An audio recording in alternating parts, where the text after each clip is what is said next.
Hablas de la identidad, ¿no? Y de esa cita que vemos al subir las escaleras de Casa de las Américas, que de alguna manera nos habla de ser cubano, ¿no? De esa cubanidad, Sí, cubanidad, ¿no? sí, ¿Qué características tiene eso de ser cubano? sí.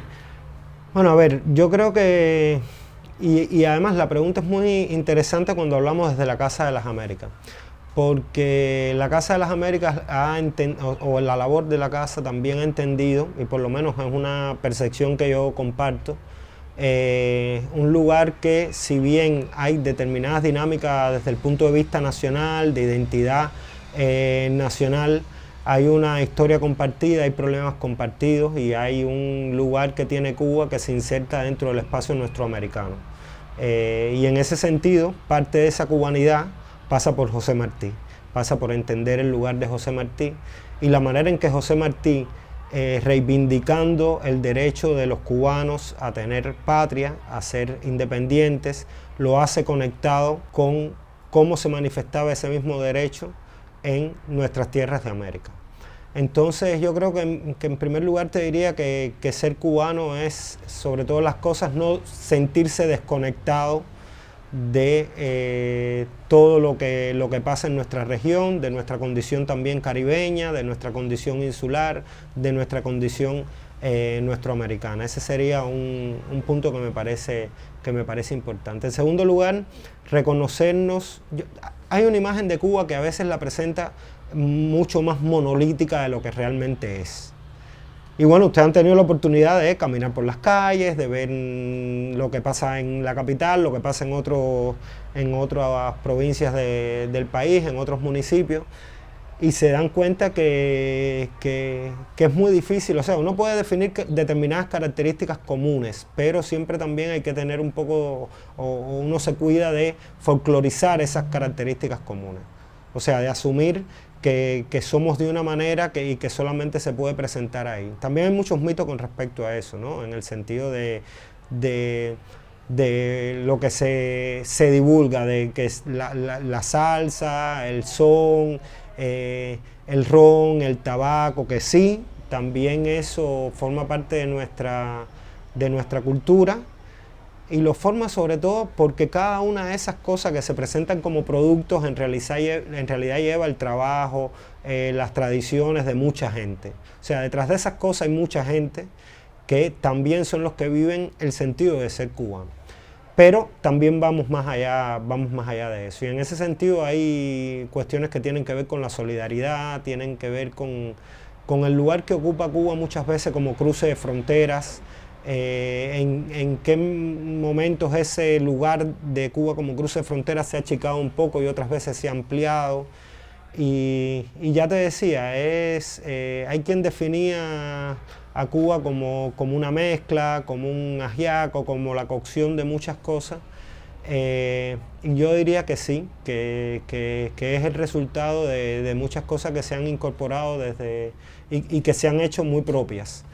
Entonces, bueno, por ahí iría un poco, pero a mí me gusta reivindicar eso, ¿no? El lugar común y la identidad común que tenemos con muchos espacios de América Latina, el Caribe, del denominado tercer mundo, del tercer mundo que habita en el primer mundo, o desde esa idea de que en el norte también hay un sur. O sea, desde toda esa perspectiva que me parece que también podríamos comentar, que también nos plantea un reto, y hay un reto cultural importante que, sobre todo en estos tiempos, me parece que se ha magnificado, que se ha resignificado, ¿no?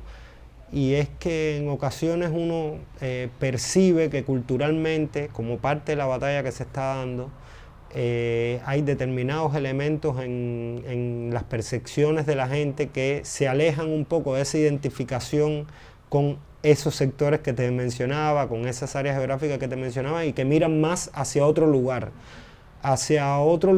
del que realmente no venimos tanto, por decirlo de alguna manera, ¿no? Entonces, de las cosas que estamos enfrentándonos cotidianamente también.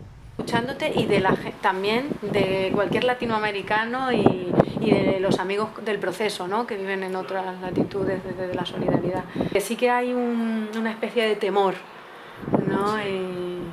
Que como nos decía Yaniska el otro día, no tenemos que dejar que el discurso de la desesperanza nos gane, porque entonces ponernos a trabajar en las cosas que somos, ¿no? En esas identidades, y fortalecer y encontrar. Incluso, déjame comentarte, conectando un poco con esto que decías, ¿no? Y de también la percepción de la gente que se mantiene en una posición solidaria con Cuba, ¿no? Hay algo que en particular un grupo de compañeros y compañeras hemos defendido siempre, y es que a nosotros nos interesa mucho que la gente vea a Cuba, por supuesto, desde la perspectiva de lo que todavía tiene que aportar, del proyecto, de las cosas positivas del proyecto, pero también desde el punto de vista y de la perspectiva de los errores. Entre otras cosas, porque yo creo que la revolución cubana, la existencia de Cuba, la existencia incluso de la situación en la que estamos todavía en un escenario de soberanía e independencia, es completamente, en un escenario mundial como el actual, es completamente digna de levantar apoyos, vamos a decirlo, de levantar y de generar solidaridad. Pero al mismo tiempo tenemos que hacer todo lo posible para evitar que compañeros y compañeras se decepcionen porque se les construya una visión idealizada de lo que es la Cuba de hoy.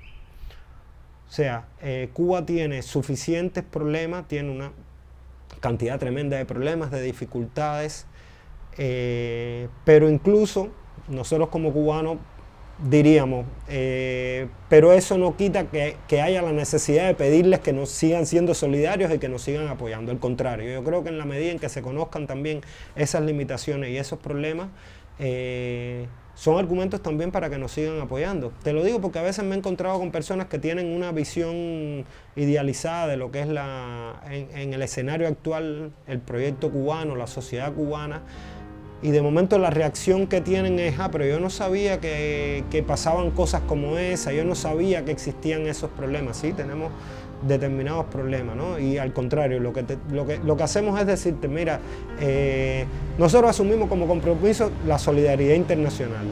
Es un principio que asumimos y al mismo tiempo estamos en la disposición de recibirlo, pero desde el reconocimiento también de los problemas que tenemos.